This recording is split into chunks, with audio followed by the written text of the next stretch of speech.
Now, oil companies looking for new exploration areas are starting to take notice of the autonomous state of Somaliland. Bordering Ethiopia, it has a population of 3.5 million people and declared independence from Somalia in 1991. Several international companies are now searching for oil there. If commercial potential is found, Somaliland could open up to foreign investment. I'm joined now by Somaliland's Mining and Energy Minister, Xuseen Abdi. Good afternoon to you. Thank you so much for joining us. Let's start with the search for oil. Which companies are searching for oil there in Somaliland? Well, there's 4 international companies right now that has operating licenses with Somaliland, namely DNO, which is a London-based company traded in the London Stock Exchange. That's called Genel Energy.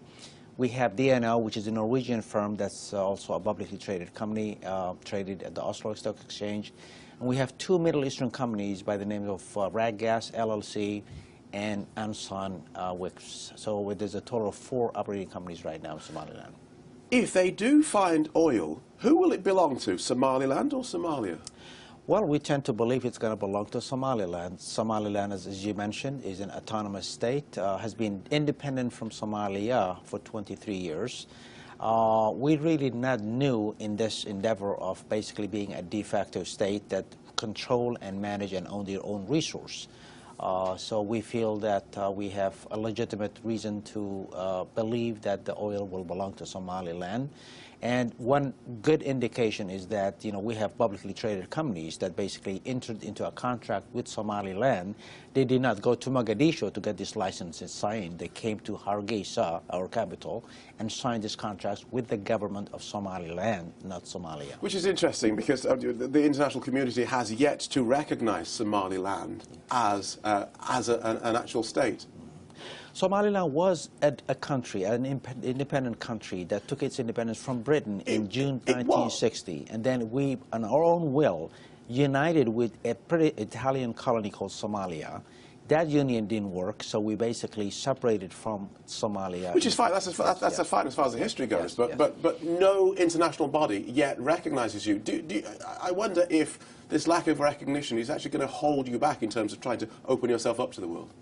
We have been basically doing our own, outreach to engage the international communities, and we're not really short of companies or countries that are really engaging with us as an independent sovereign country. Not necessarily having a flag in the United Nations, but we have offices represented by different countries such as Britain, such as Ethiopia, Djibouti. Kenya is going to open an office, Sharjah Fair office in Somaliland very soon. So we have a multitude of United Nations organizations that deal with us directly as a separate state, not through Mogadishu. And so if oil is found in Somaliland, do you think Mogadishu will try to lay any claim to it? I cannot really basically predict what Mogadishu will do. So that's not clear-cut, is it? Yeah, they might. Well, that is up to them, what they would really feel like. But we absolutely 100% are certain that at the end of the day, this resource belongs to the state of Somaliland, and it's going to basically belong to the people in Somaliland. You're here in London as part of a delegation from Somaliland trying to court international investors. We really have a whale of a day yesterday. It was just a completely sold out, standing room only.